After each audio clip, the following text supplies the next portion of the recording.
Bueno, nos habíamos quedado con esta frase que suena un poco fuerte acerca de que los documentales siempre han manipulado la realidad y que, repito, es un resultado tal vez de un pensamiento y de una reflexión profunda acerca del trabajo de uno como fotógrafo. Si quieres, pasamos por favor a la siguiente. Bien, aquí volvemos. Ahora sí, toda imagen propuesta al público es la restitución del punto de vista del fotógrafo, donde ubicas la cámara, estás ubicando. Bien, ¿de dónde surge esta reflexión, digamos, de la que estoy hablando acerca de que la- el- los documentales de alguna manera siempre han manipulado la realidad y siempre han hecho con la realidad lo que han considerado desde su punto de vista, desde su observación, desde su eh, ángulo visual, han querido hacer? Eh, Hay una pregunta que siempre, digamos, surge en el trabajo del director de fotografía, repito, bien sea en ficción, en publicidad, en televisión, en lo documental, en lo argumental, en cualquier forma audiovisual.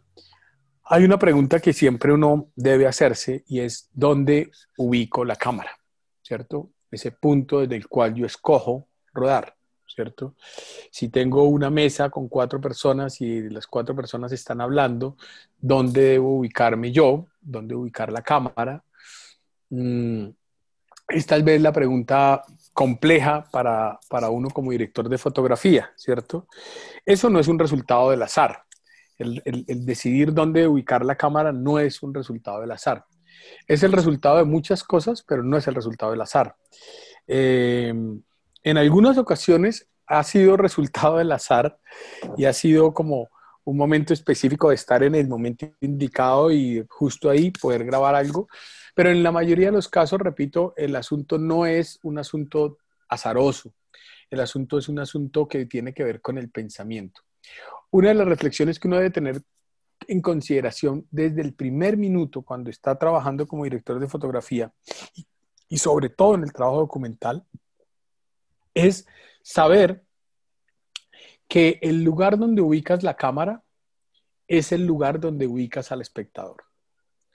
Esa claridad, digamos que a veces no se nos facilita, a veces nosotros queremos pararnos en el lugar donde menos incomode o donde mejor la luz me dé, o bueno, una cantidad de decisiones que evidentemente se nos pasan por la cabeza, pero la primera y la más importante a la hora de tener en cuenta esto es darse cuenta que el lugar donde ustedes deciden poner la cámara es el lugar que ustedes le están asignando al espectador. ¿Por qué en muchos documentales o por qué en muchas cosas la cámara subjetiva funciona tan bien? Pues porque logra transportar al espectador a un mundo, a una otra realidad, que es la realidad de la película, y de ahí que en muchos casos esa relación con la cámara subjetiva funcione tan bien, ¿cierto? Cuando hablamos de una cámara subjetiva, estamos diciendo que reemplazamos los ojos de uno de los personajes de la película por los ojos del espectador, o al revés, ¿cierto? Estamos poniendo al espectador en los ojos de uno de los personajes de nuestra historia, ¿sí? En estos documentales de naturaleza, cuando nosotros íbamos rodábamos bajo el agua y luego teníamos que salir a buscar la lancha, pero en muchas ocasiones nosotros teníamos que dejar rodando la cámara porque no podíamos apagarla en ese instante o porque era muy aparatoso de tener la cámara en ese instante. Entonces a veces uno simplemente rodaba con la cámara mientras subía a la superficie y justo ese momento en que uno sale del agua y que queda la pantalla mitad agua, mitad aire, por decirlo de alguna manera, eh, siempre las dejaban en la edición, siempre quedaban en la edición, a pesar de que en muchos casos no lo hacíamos como un acto pensado, sino era un resultado casi azaroso, pero el editor, el montajista encontraba en ese tipo de materiales un momento muy valioso de ubicar al espectador en los ojos de la persona que estaba haciendo la grabación. Y ese pequeño ejemplo, repito, que me pasó en muchas ocasiones donde lo que yo consideraba que era, eh, que no era el material que estábamos filmando, porque yo estaba filmando otras cosas bajo el agua, cuando salía el agua y quedaba la cámara en la mitad, flotando un poco entre el agua y el aire, eh, yo veía que siempre eso, siempre lo incluían en la edición. Y es porque me doy cuenta que si el fotógrafo no lo entiende, el montajista sí. El montajista sí entiende muy profundamente esa aseveración que estoy haciendo yo aquí acerca de que toda imagen que proponemos al público, en toda imagen que proponemos al público estamos restituyendo el punto de vista del fotógrafo, ¿cierto? Es como si nos hubiéramos parado allí, es como si hubiéramos estado allí, es como si hubiéramos visto las cosas desde este punto de vista. Eso lo quiero dejar muy marcado porque es tal vez una de las cosas que más me suelen preguntar en el trabajo, cuando empieza uno a trabajar con la cámara, es dónde me hago, dónde me paro, dónde debo ubicarme, dónde debo poner la cámara, ¿cierto? La cámara no es donde cayó puesta ahí, sino que uno está pensando en una cantidad de cosas que, repito, hacen parte del proceso de pensamiento, ¿cierto? La altura, el ángulo, la distancia, me acerco, no me acerco, me quedo lejos y trabajo con un lente tele, o me acerco mucho y trabajo con un lente gran angular. Trabajo con poca profundidad de campo, es decir, que veo solo las cosas que están enfocadas a cierta distancia y el resto lo veo desenfocado, o busco que las cosas tengan profundidad de campo para que puedan verse las cosas que están en primer plano, en segundo, en tercero. ¿Qué dejo por fuera y qué no dejo por fuera? ¿Cierto? Cuando yo estoy tomando la decisión, una decisión de un encuadre, ¿cierto? Un límite geográfico y bidimensional, pues estoy dejando por fuera otras cosas. Todo eso acude a un asunto que tiene que ver con el pensamiento, con el pensar rápidamente y con un poco de anticipación lo que ocurre en ese espacio más grande que no vemos a través de la cámara. Siempre que veo a un director de fotografía trabajar, me fijo mucho en cómo un director de fotografía experimentado suele mantener los dos ojos abiertos. Uno pegado a la cámara, ¿cierto? Y el otro abierto al resto del espacio. Porque le permite al director de fotografía ver las cosas como las está viendo, como las va a ver el espectador, ¿cierto? Encuadradas, bidimensionales, con todas esas decisiones acerca de la profundidad, del tamaño de la luz, de la distancia, ¿cierto? De la altura, de la horizontal, de si se ve más caído hacia un lado o hacia el otro, etcétera. Toda esa información sumada al hecho rápido que el fotógrafo tiene que darse cuenta de lo que está ocurriendo en el entorno. Cuando uno está trabajando como director de fotografía, sobre todo en documental, repito, porque en el documental la diferencia un poco es que uno no sabe exactamente lo que va a pasar. En la ficción uno más o menos tiene una claridad de lo que va a pasar. Este señor va a caminar desde aquí hasta acá y aquí va a tomar un libro. Ok.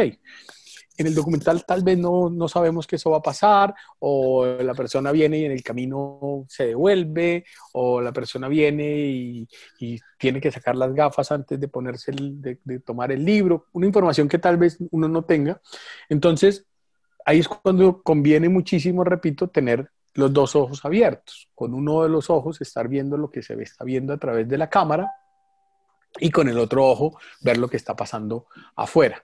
Obviamente, con la llegada de las nuevas tecnologías y estas cámaras que no requieren que tengas el ojo pegado al viewfinder, sino que puedas tener el viewfinder al lado, pues el asunto se vuelve un poco más sencillo porque puedes estar viendo más fácilmente las dos cosas. Pero una de las recomendaciones al comienzo de todo esto es siempre traten de mantener los dos ojos abiertos. Esa figura un poco icónica a veces del fotógrafo que está viendo las cosas con la cámara, pero el otro ojo lo tiene completamente cerrado, es realmente un instante que uno tiene que a veces cerrar el ojo para concentrarse allí, pero realmente uno como fotógrafo debiera tener los dos ojos abiertos, porque eso le va a permitir uno ubicarse espacialmente, ubicarse en lo que está ocurriendo más allá del encuadre bidimensional y geográficamente limitado que se tiene a través de la cámara. Siempre con la premisa, repito, de que donde estén ubicando la cámara es el lugar donde ustedes están ubicando al espectador. Cuando uno entiende esta premisa, cuando uno la entiende en la profundidad, digamos, cuando uno la entiende más allá de la frase, empieza a encontrarle mucho, mucho, mucho valor, repito, al pensamiento, a que las cosas no se ven más como se ven en la realidad, sino como se ven a través de una cámara. Y que las cosas que vemos a través de una cámara adquieren un valor profundo, significativo y narrativo a partir de esas decisiones. ¿Sí? En este tipo de cosas siempre suelo poner un ejemplo que tiene que ver con cuando por primera vez se llega a ese idílico lugar donde seguramente muchos cuando niños soñábamos estar, porque nos lo contaban en las historias y tal, y nos hablaban de Egipto y de las pirámides de Egipto, y soñábamos un poco con eso, por lo menos en mi caso particular, como que soñaba con llegar a conocer ese lugar, y siempre lo veía en las postales y siempre veía las tres pirámides en medio del desierto con unos atardeceres espectaculares y tal. Yo siempre tenía la sensación de que las pirámides de Egipto estaban en la mitad de la nada, que estaban lejos de cualquier parte y que ir hasta allá tomaría mucho, mucho trabajo y que era muy complicado. La primera gran sorpresa que me di es que las pirámides de Egipto están en un barrio del Cairo, y que a pocos metros de las pirámides y desde muchas casas y desde muchas partes, simplemente con abrir la ventana, las pirámides están allí. La ampliación de las ciudades ha sido tal que ha llegado hasta los bordes, pero pocas veces ve uno en las imágenes, ve uno hacia el otro lado. Uno siempre mira de un lado hacia occidente, y cuando uno ve así, pues se ve que por dónde está atardeciendo y se ven las pirámides maravillosas y no sé qué. ¿Por qué digo este tipo de cosas? Porque cuando nosotros estamos ubicando la cámara, nosotros le estamos dando un valor agregado al asunto. Podemos nosotros, repito, tratar de ubicar al espectador en esa posición y a partir de ahí establecer nuestro contacto con el espectador, establecer nuestro contacto con quien nos está viendo. Cuando nosotros empezamos a pensar la cámara, muchas veces la ponemos pensando en nosotros mismos, pero mi sugerencia en este tipo de cosas es que cuando vayan a ubicar la cámara, piensen un poco en sus posibles espectadores, ¿cierto? Con el tiempo se van a dar cuenta que se vuelve un poco más fácil y práctico entenderlo, pero en este momento, por lo menos en este instante de nuestra conversación, quiero que esta premisa sea muy, muy clara. El punto donde ustedes ubican la cámara es el punto que ustedes le asignan al espectador. Si ustedes al espectador le dejan ver todo este espacio, él va a ver todo ese espacio. Si ustedes hacen que el espectador solo vea este espacio, pues él va a ver solo ese espacio. Si ustedes hacen que la cámara se mueva a la derecha, es como si hicieran que la cabeza del espectador fuera hacia la derecha. Entender eso, repito, le toma a uno poco tiempo en entender la frase, pero mucho tiempo para llegar a entender la profundidad de lo que está uno queriendo decir de esta manera. ¿Podemos pasar a la siguiente, Daniel, por favor? A donde quiero llegar con esto, creo que es un poco ya, estamos enfilando un poco hacia tratar de llegar a algún puerto a donde amarrarnos para abrir el sistema de preguntas y para mostrarles un pequeño cortito que quiero compartirles, si bien no sé la tecnología cómo nos lo va a permitir, pero bueno. Claro, hay un anhelo de pureza en eso del documental, cuando el documental le dice a uno que quiere reflejar la realidad, pero cuando uno se da cuenta que la realidad que intenta reflejar es la realidad vista por un fotógrafo a través de un sistema tecnológico que toma una serie de decisiones acerca del lugar, de la dirección, de la hora, del momento, pues entonces tenemos que eh, abrir una diferencia entre lo que es la realidad misma, es decir, eso que está allí afuera, y lo que llamamos la realidad, que yo la pongo ahí entre comillas, que sería la realidad vista a través de una cámara, ¿cierto? ¿Cuántas veces en la vida no vamos por ahí y decimos, uff, qué bueno habría sido tener una cámara en este momento para capturar algún momento, alguna escena, alguna cosa que vieron y que piensan que no se va a repetir y que evidentemente las cosas no se van a repetir? Y no lo pudieron hacer porque simplemente no tenían la cámara en ese momento, etcétera, etcétera, etcétera. Y eso se fue, ¿no? Como el éter, como el vacío. Esas imágenes ya no están. Pueden ustedes recordarla, seguramente en su cabeza volverá una imagen y seguramente también pasará que pueden, pueden incluso escribirla, ¿no? Pueden llegar a una persona a contarle y decirle, mire, hace un momento cuando salía de la casa, por la calle que viene del centro, va subiendo un camión y el camión justo al dar la curva, da la curva tan rápido que la carga que tiene encima se viene encima de un carrito pequeño que estaba allí y se cae encima de ese tal, con la particularidad de que todo lo que se cae son una serie de piñas que traía el camión y justo le caen a un señor que vende jugos en una esquina. Esa escena no tendría nada de particular más allá de que yo la haya visto y me vaya parecido importante contársela a alguien. Pero mientras ustedes no la vean en una pantalla reflejada a través de una cámara, eso no es más que un recuerdo mío, una imagen que yo les estoy tratando de contar. Ustedes le pondrán cara a esos personajes, pensarán si el camión es grande, pequeño, verde, azul, si el camión lleva las piñas a la vista o las lleva tapadas, si el señor que vende jugos vende piñas o no vende jugos de piña, si esto es de día o es de noche. Y solamente cuando ustedes vean eso, mientras ustedes no vean eso, ustedes pueden asignarle una cantidad de valores a ese tipo de cosas. Es por eso tal vez que cuando leemos una novela, algo que venga de la literatura, por ejemplo, cuando veamos la película, difícilmente encontremos que la película supera la novela, ¿cierto? Y es porque conocimos primero la novela y la novela nos permitió crear un mundo, crear un universo. Cuando nos hablaba de un personaje y nos lo describía, yo podía poner allí tal vez la cara de mi abuelita o la cara de mi esposa, o podría imaginar un espacio que conozco sin conocerlo. Entonces me hablan sobre una cantidad de cosas que la literatura permite, pero que el lenguaje audiovisual pues es otra cosa, porque el lenguaje audiovisual es sumamente práctico en la medida en que lo que nosotros vemos es lo que está allí frente a la cámara, ¿cierto? Podemos valernos de eso para contar otras cosas.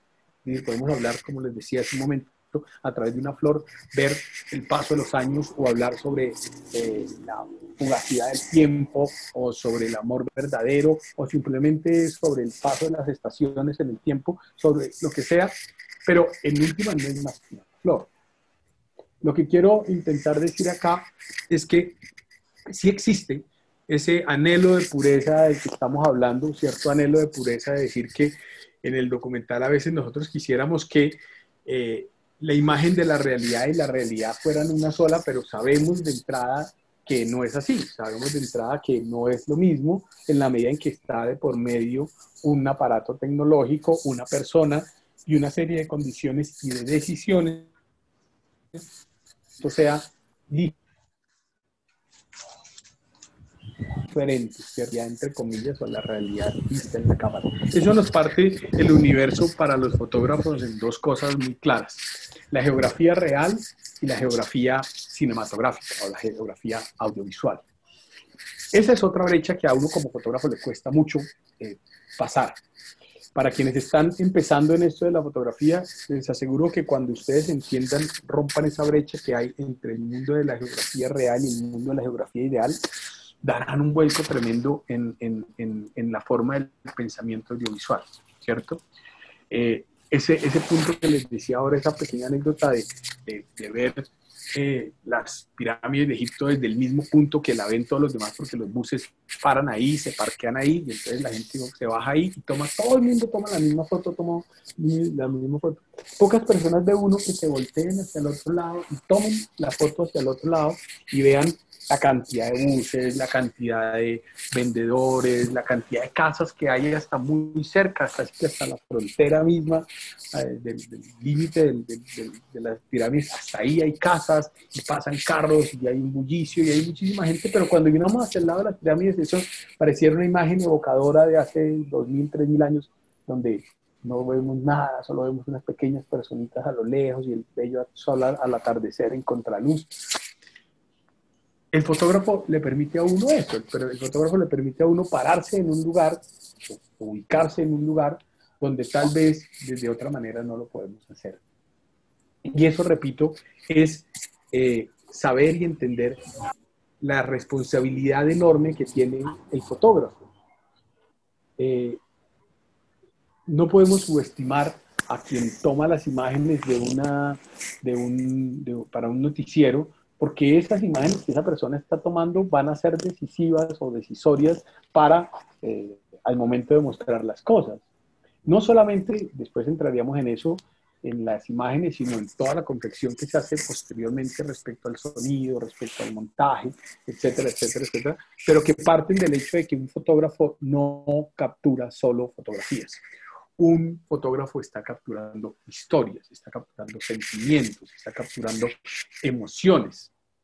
Cuando nosotros logramos romper esa brecha y darnos cuenta que el trabajo del fotógrafo es mucho más amplio que hacer imágenes bonitas, ¿cierto? O de escoger el mejor ángulo. No, a veces lo que necesitamos es escoger el peor ángulo, o a veces lo que necesitamos es escoger la hora menos propicia. ¿Qué sé yo? Quiero decir con esto que el fotógrafo piensa, el fotógrafo es un ser pensante que decide y toma decisiones acerca de cómo contar, cómo capturar las imágenes. Y saber que eso que está capturando ya no va a ser la realidad misma, ya no es la geografía real, sino es la geografía cinematográfica. Y que uno, como director de fotografía, de alguna manera uno es como un cartógrafo o un nuevo geógrafo, por decirlo así, que está diciendo cómo son las geografías de las cosas o cómo ocurren las cosas allí, porque las vemos a través de una cámara.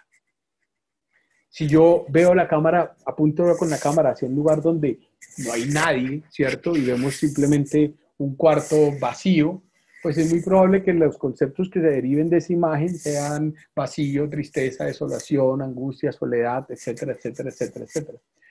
Tal vez nadie sepa que junto a mí había 40 personas más, que había muchísima gente aquí alrededor, que todos estábamos acá y que estábamos simplemente fotografiando una habitación vacía.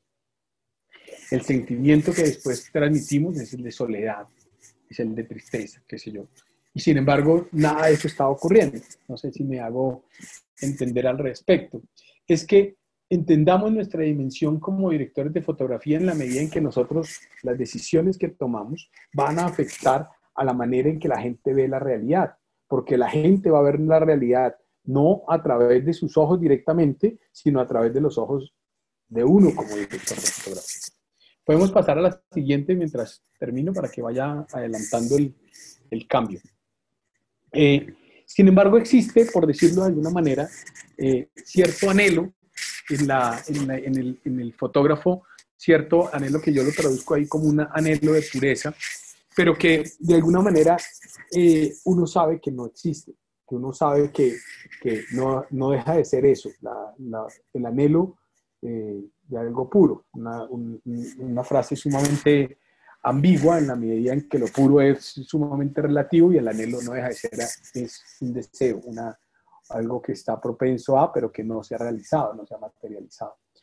Ese anhelo de pureza, repito, es propio de la mirada de quien está detrás de la cámara, pero debe ser uno muy realista en saber que ese anhelo, esa pureza, por decirlo de alguna manera, pues nunca la vamos a vivir realmente, porque siempre hay un intermediario, siempre hay una serie de decisiones, siempre hay una serie de cosas que incluso, repito, tienen que ver con la tecnología, la sobreexposición, la subexposición, la profundidad de campo, el contraste, la distancia focal, toda esa serie de terminologías fotográficas, técnicas, tecnológicas que, repito, son sumamente útiles, pero que el espectador como tal no las identifica de la misma manera, sino que el espectador lo que va a recibir es un todo, una imagen audiovisual que contiene un audio, que contiene que tiene una duración, que va en determinado orden, ¿cierto? Orden al que yo no puedo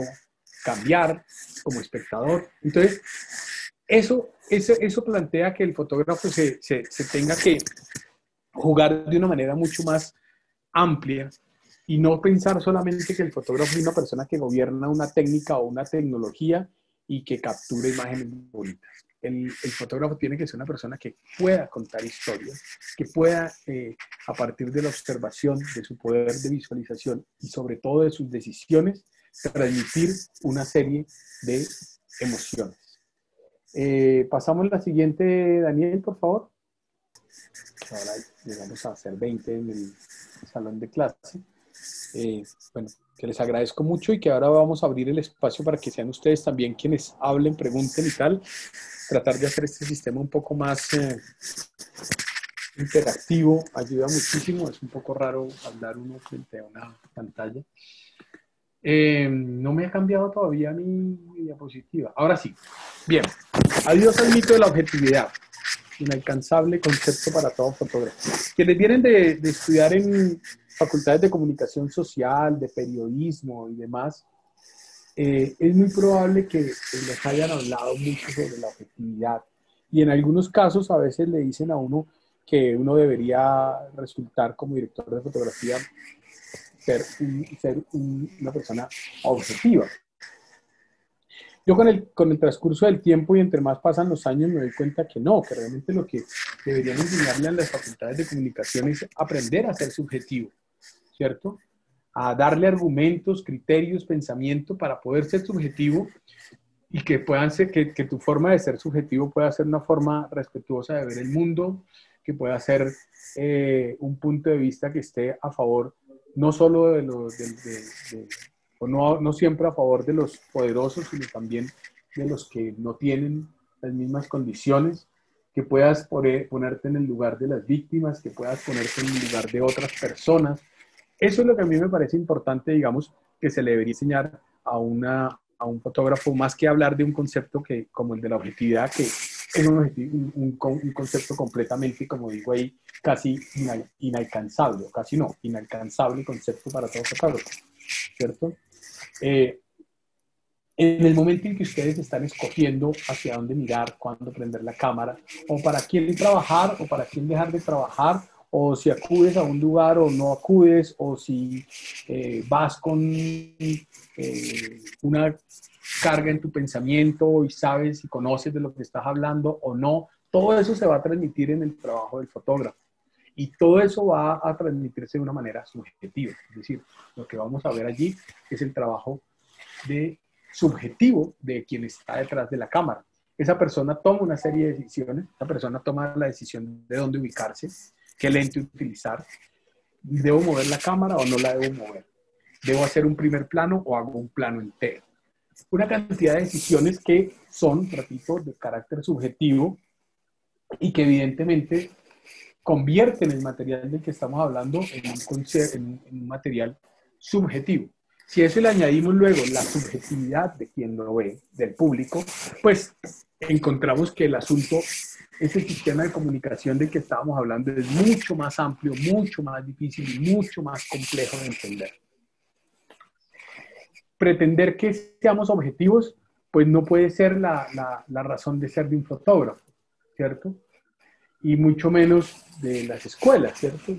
No le pueden a uno enseñar a ser objetivo. No, tienes que ser subjetivo, pero tienes que tener los elementos y las herramientas para que tu pensamiento subjetivo pueda demostrarse en un lenguaje como el lenguaje audiovisual. De esta manera estamos llegando un poco casi como al final de lo que quiero contarles. Pasemos por favor a la siguiente diapositiva. Todo esto que les estoy diciendo, en lo personal y en mi trabajo como fotógrafo, llega en un punto a confluir en en una, eh, en un concepto, en una palabra que para mí ha resultado fundamental y clave para entender mi trabajo como director de fotografía. Esa palabra es la proxemia. La proxemia se ve desde muchos ángulos, se analiza, es considerada una parte de las ciencias sociales, en algunos casos le dan más importancia que otras, en algunos casos ni siquiera se conocían, no sé si ustedes conozcan la expresión y la palabra o a qué acude. En el caso particular de lo que quiero hablar, de la proxemia, de lo que quiero, con lo que quiero de alguna manera llegar a un puerto, es entender que la proxemia es una forma de estudiar el comportamiento humano. Si bien es aplicado a muchas otras formas, la forma de los animales se le conoce o hace parte de la etología, ¿cierto? Que es la ciencia que estudia el comportamiento animal. En la proxemia se remite un poco a un concepto de tratar de entender cómo los seres humanos nos desenvolvemos, nos desarrollamos, nos enfrentamos, nos envolvemos con el mundo que nos rodea, con lo que está próximo a nosotros.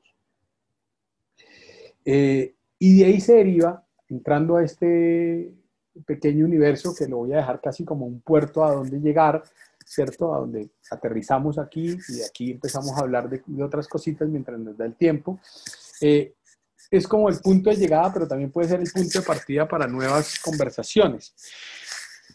¿Por qué un fotógrafo debe saber de proxemia o para qué sirve la proxemia en el sentido de un fotógrafo? Básicamente es que los fotógrafos trabajamos con comportamientos humanos. Básicamente nosotros al ser humanos, como seres humanos que somos, nos comportamos de ciertas maneras, más allá de géneros o razas, religiones, qué sé yo, cualquier cosa que intentan dividirnos, pues también podemos entender que el comportamiento humano es amplio, diverso y mucho más profundo de lo que la gente se imagina.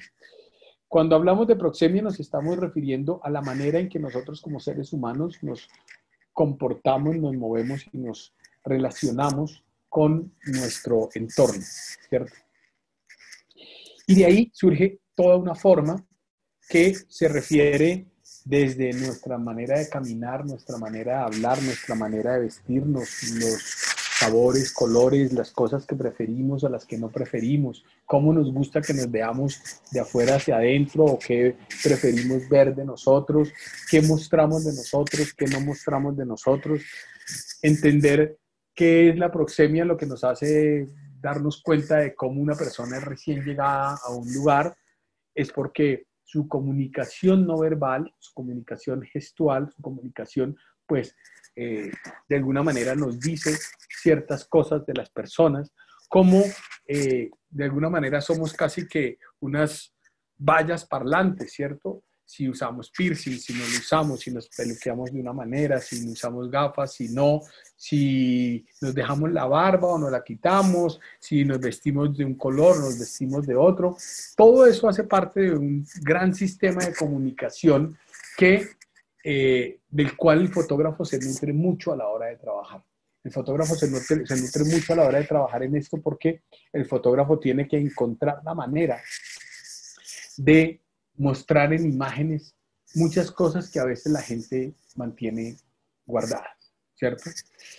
Un tic nervioso, una persona que se come las uñas, una persona que se está metiendo las manos en el bolsillo, una persona que se seca constantemente, una persona que se peina constantemente, etcétera, etcétera, etcétera, pueden decir de nosotros cosas mucho más amplias que un testimonio, ¿ya? Y en eso el fotógrafo es una persona sumamente fortalecida o educada o capacitada para poder leer, y pues de ahí el asunto de la observación del que les hablaba al comienzo. ¿Por qué la observación? Porque es mediante la observación que llegamos a todo esto. Es mediante la observación que llegamos a entender, cómo se comporta una persona en determinado medio, por qué vamos a los lugares primero sin cámara, ¿cierto? Vamos a los lugares sin cámara, vamos a mirar qué pasa, cómo se comporta la luz, qué pasa cuando la luz sale, qué pasa cuando la luz se acuesta. Y vamos a encontrar una cantidad de cosas que tienen incluso relaciones tienen que ver con, o se relacionan con cosas muy personales, muy particulares, muy individuales. Y entender eso es sumamente útil para un fotógrafo porque el fotógrafo va a ampliar, repito, su campo cuando empieza a observar el universo que lo rodea y a entenderlo. En muchas ocasiones, repito, nosotros acudimos a los lugares sin cámara, simplemente a ver el lugar. O vamos a conocer a una persona sin cámara para ver cómo se comporta esa persona cuando no está con la cámara, para ver una cantidad de cosas que después nos van a ayudar al momento en que lleguemos con la cámara. Ya sabremos dónde debo ubicar la cámara, o ya debo saber a qué hora más o menos debo llegar a ese lugar, porque sé que a las 4 en punto está el sol entrando por la ventana, entonces yo ya sé que esta persona se sienta al lado de la ventana. Una cantidad de información que, repito, va más allá de lo técnico o de lo que normalmente encuentra uno en los libros. La proxemia es un universo sumamente amplio al que quiero simplemente llegar, faltando ya 15 minutos para que terminemos nuestro encuentro. Quiero llegar a este puerto seguro, por decirlo de alguna manera, dejarlo planteado seguramente como abrebocas de que ustedes vayan a buscar más cosas. Es para mí una herramienta que he encontrado que me ha hecho mucho bien, encontrar, entender un poco, estudiar la proxemia, estudiar cómo se comunican las personas. Tal vez por eso misma razón me cuesta mucho estar en esta clase virtual, porque estoy acostumbrado mucho más, por supuesto, a las clases presenciales, donde tú ves a la persona que está allí, ves cómo se sienta, ves cómo habla, ves cómo mira. Puedes conectar o no conectar, puedes saber si estás comunicando con esa persona o no. Todo eso válido de la proxemia. Y en el trabajo fotográfico, personalmente para mí, el trabajo de la proxemia ha sido sumamente enriquecedor, sumamente útil, y ha sido como un lugar que quiero dejarles abierto para que ustedes lo estudien, lo miren, se metan un poco en este universo y puedan llegar un poco a entender la importancia de observar y de conocer el universo desde los ojos de un director de fotografía, que era un poco la misión que nos tenía hoy reunidos. Abro el micrófono para preguntas, abro el micrófono para comentarios, quejas, sugerencias. Espero que este intento de comunicación haya llegado a buen puerto y me abro para ustedes a la orden, a lo que quieran decir, comentar, si tienen algo para decir. Gracias.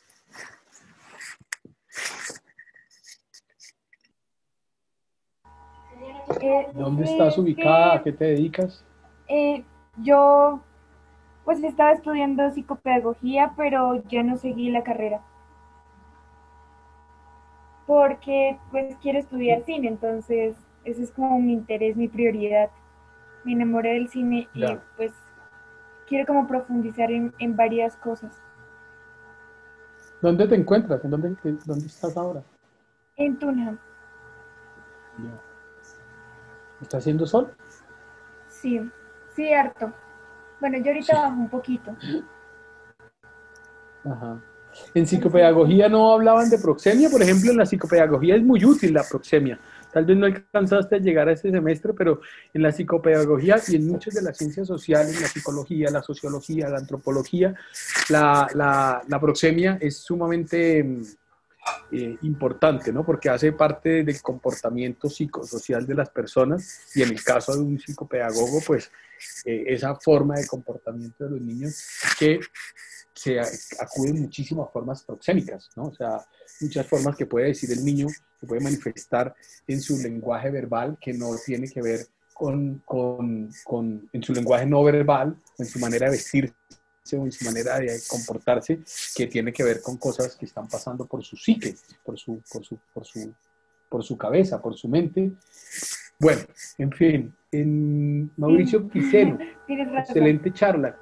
Comentarte mi primera sesión, la del teatro. Hablábamos mucho de la proxemia. Claro, Mauricio Quiseno. Hola, Mauricio, ¿dónde estás ubicado?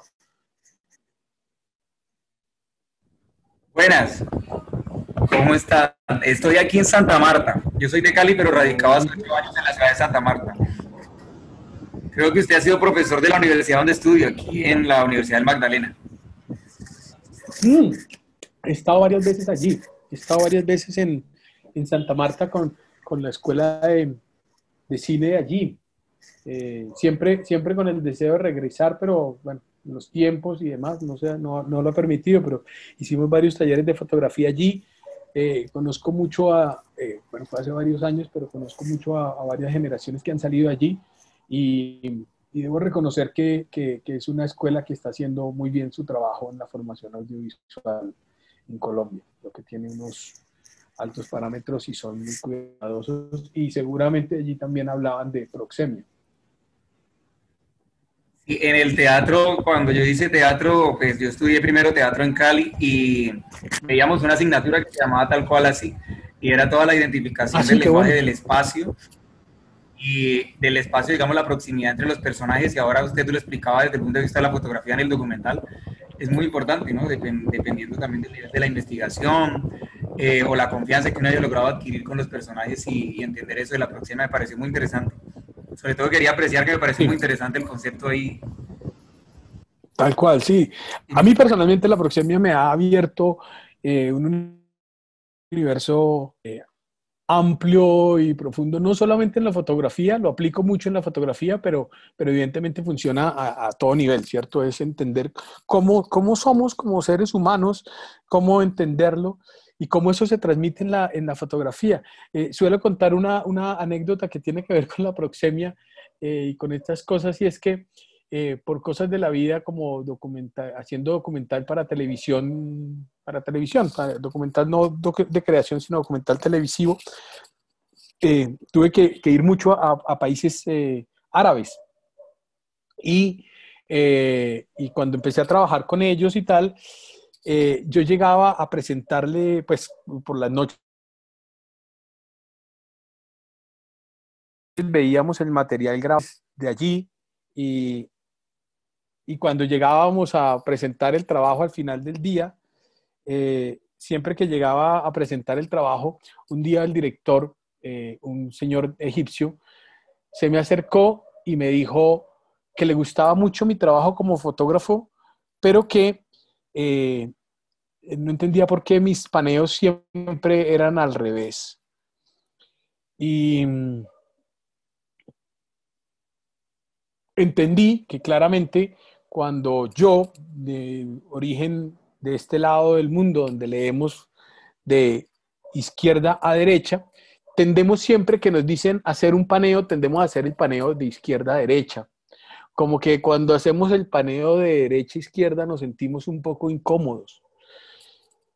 Pues resulta que en el mundo árabe ocurre lo contrario. Su sistema de lectura es de derecha a izquierda, y en la televisión, en el mundo árabe, si ustedes se fijan en las películas árabes, etcétera, se darán cuenta que abundan los paneos de derecha a izquierda, lo cual a nosotros en nuestra cabeza nos puede parecer un poco al revés. Y esto tenía que ver con la proxemia, por supuesto, ¿cierto? Esto tenía que ver con entender que su sistema de lectura de derecha a izquierda hacía que la comunicación para ellos les resultara muy fácil, la comunicación cuando los paneos se hacían de derecha a izquierda. De ahí en adelante se derivó un chiste en el que yo le preguntaba al director cuando volví a trabajar con él, y me decía que hiciera un paneo, yo le decía si lo quería al derecho o al revés, pero era ya un poco más en plan chiste. ¿Alguien más tiene algo para decir? Gracias, Mauricio, gracias por otro, y gracias por relacionarnos con otro concepto que no nos da tiempo para entrar acá, pero que es súper bonito, que es la kinesis, ¿no?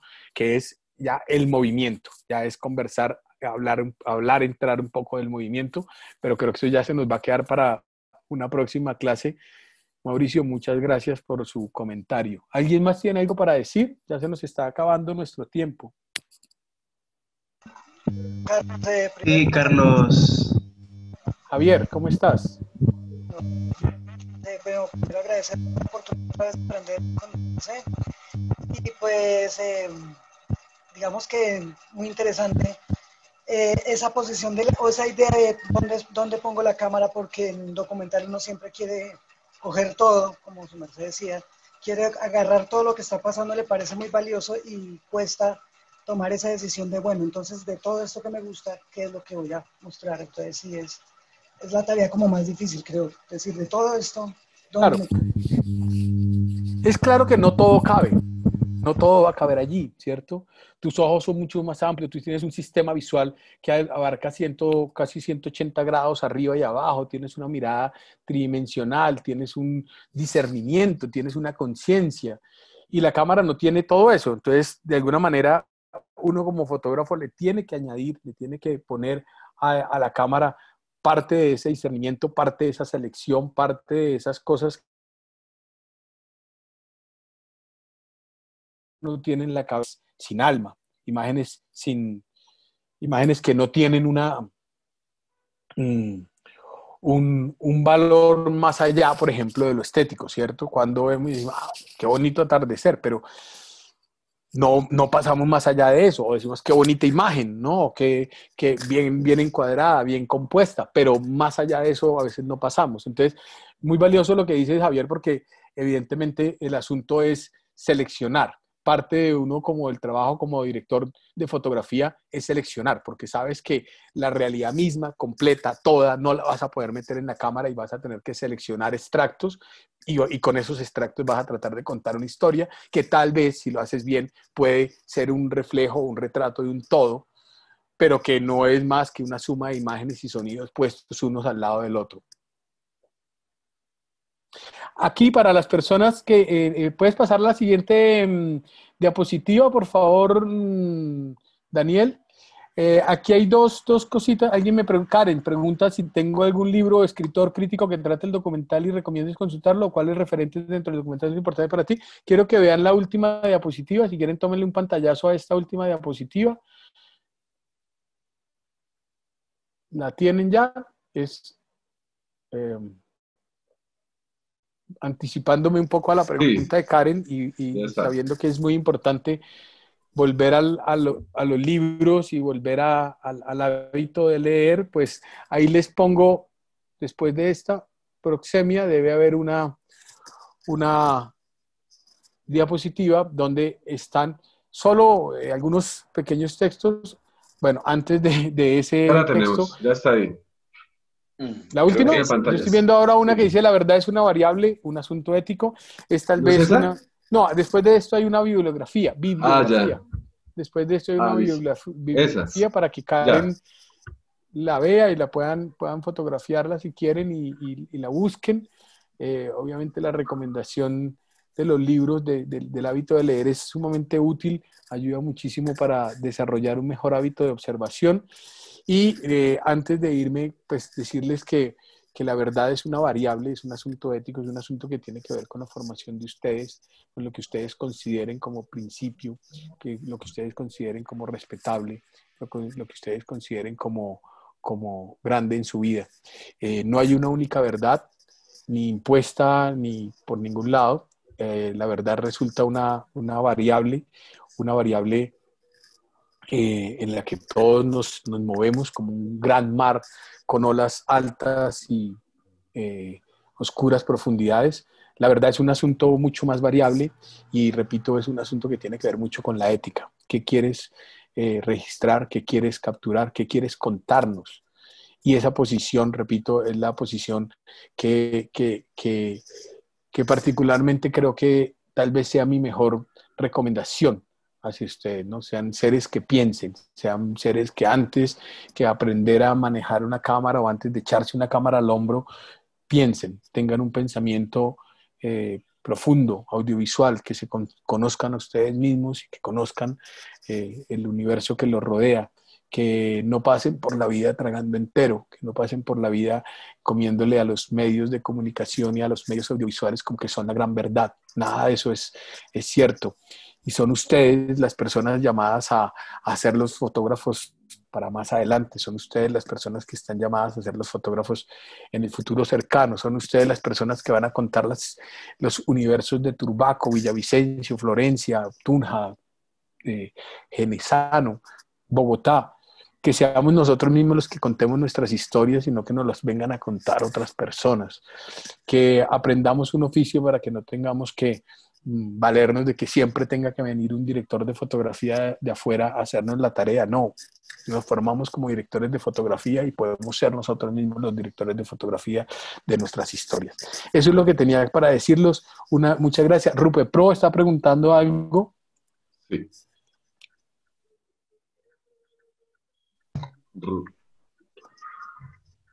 Carlos, muchas gracias. Buenos días. Buenos días. Quería aprovechar, soy Siga, Rupert. Gracias. Quería aprovechar, Carlos, ahora que usted nos hablaba del carácter testimonial de la imagen documental, ¿no? Permítame preguntarle si es posible,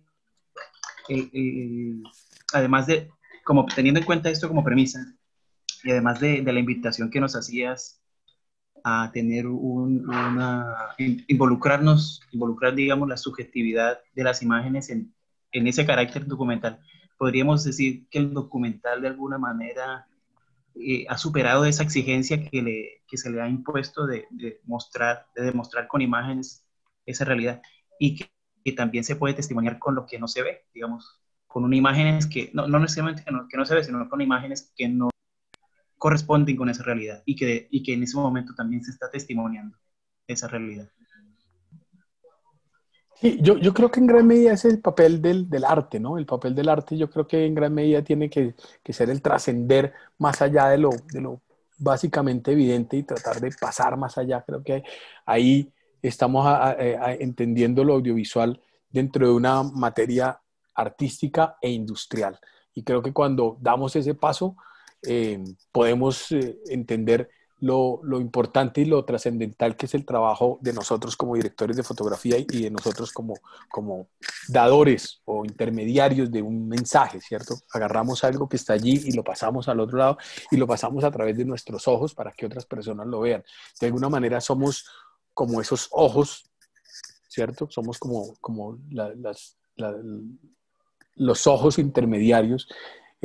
Y eso es justamente lo que a donde yo quisiera llegar, ¿cierto? Que no comamos entero de que las cosas no son simplemente, no porque nos las muestran en una cámara ya son reales, ciertas, sino que en muchas ocasiones eso nos puede generar toda una serie de pensamientos y de discernimientos. Recuerdo mucho el comienzo de un documental de Michael Moore, este director muy revolucionario en el sentido de haber usado los mismos medios audiovisuales para criticar el mismo sistema del que proviene, ¿cierto? El sistema norteamericano, cómo él se vuelve un crítico profundo de la sociedad norteamericana. Recuerdo mucho que él tomó, para empezar uno de sus documentales, no recuerdo en este momento cuál, tomó las imágenes de los políticos justo antes de que sean grabados, cuando están ensayando y preparándose para hablar a la cámara, y entonces todavía los están maquillando y todavía están ensayando y están haciendo gestos y se están mirando y se están limpiando las lagañas y se están acomodando el pelo y se están viendo, hacen chistes, etcétera, etcétera. Y ese material que no iba para el medio audiovisual, ¿cierto? Ese material él lo obtiene, no sé de qué manera tal vez obtuvo ese material, pero en general ese no es un material que nosotros vemos desde que dicen acción en adelante. Y desde ese momento, pues estas personas ya están maquilladas, vestidas, listas y empiezan a ejercer su discurso como en el papel de políticos que gobiernan el mundo. Pero el ver a estas personas en su humanidad, ¿cierto? Cuando los están maquillando, cuando están nerviosos, cuando se están limpiando las lagañas, cuando se están limpiando, cuando se están preparando. No deja de esa, sacarlos un poco de eso, esa humanización no deja de ser algo que, repito, es lo mismo que sabemos nosotros que pasa, pero al verlo adquiere un sentido mucho más grande. Y eso es un poco el papel del arte y el papel de los directores de fotografía. Porque de alguna manera lo que nosotros hacemos es, nos movemos dentro del arte de la comunicación. Repito, es un arte industrial, repito, es una cosa, es una forma que además se mueve mucho dentro de lo comercial, donde el valor de los espectadores, la cantidad de views, la cantidad de likes, la cantidad de todas esas cosas son importantes, pero a sabiendas de eso, el papel del fotógrafo tiene que ser un papel importante, tiene que ser un papel valioso y tiene que ser un papel del que usted por lo menos se sienta orgulloso. Creo que, bueno, siendo las 12:03, creo que espero que haya sido de tanta utilidad para ustedes como lo ha sido para mí. Muchas gracias. Buenas tardes a todos, ya son tardes. Me alegra mucho saludarlos, verlos participar del taller. Mi nombre es Daniel López León, yo soy director de Festival Cine Independiente Famoso y de verdad quiero agradecerle a Carlos por su amistad, por su dedicación al festival. Siempre estaba ahí apoyándonos. Alejandro también, por estar ahí en el festival, respaldando siempre el proceso. Y a todos los asistentes que hoy pudieron disfrutar de este masterclass. En verdad, muchas gracias. Esperamos que sigan conectados con toda la programación del festival. Esta tarde vamos a tener exhibición en nuestra página web www.fesisofest.com. Ahí tienen que registrarse, van al día 2 y ahí pueden encontrar los programas a partir de las 3 de la tarde, pueden empezar a verlos. Y mañana vamos a tener un masterclass de escritura de guión con Daniel Marroquín, un compañero que nos estuvo acompañando hoy en el taller también. Él va a estar mañana dictando el masterclass de escritura de guión. Me gustaría pedirles un favor y es si podemos activar las cámaras un momento para tomar un pantallazo de esta sesión. Entonces les agradezco mucho. Un gusto conocer. Ahí está Lu Gardel levantando la mano. ¿Quién? Lucía. Lu Gardel levantó la mano. Se me fue. Muchas gracias por este espacio y me pareció muy interesante el tema de la subjetividad, porque yo pienso que cuando se va a hacer un documental, a veces, pues, yo que realmente estoy como empezando, siento que esto es como una parte bastante crítica, que uno dice como quiero de verdad retratar la realidad, pero al final es contar esa realidad y sumado a lo que uno ya ha experimentado y a las vivencias que uno tiene, ¿no? Entonces me pareció súper interesante ese aspecto. Y muchísimas gracias por estos espacios. Gracias a ustedes lo hacen posible. Puse mi mail ahí como pesenelagua.cine@gmail.com. Hay dudas, preguntas, cosas que se queden por ahí, con mucho gusto en otro espacio y en otra manera lo hacemos. ¿Iban a prender las cámaras? ¿Ya tomaron la foto? Yo no veo nada.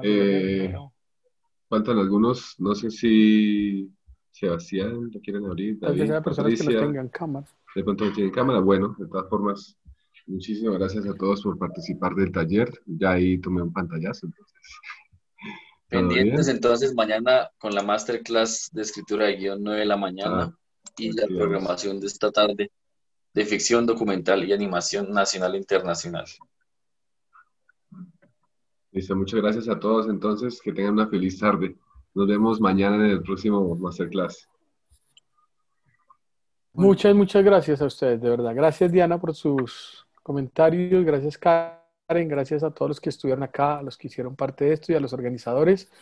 Y ya nos veremos en otra oportunidad, aquí o allá, en alguna parte, en Turbaco, en Florencia, Villavicencio, Genesano, que no conozco.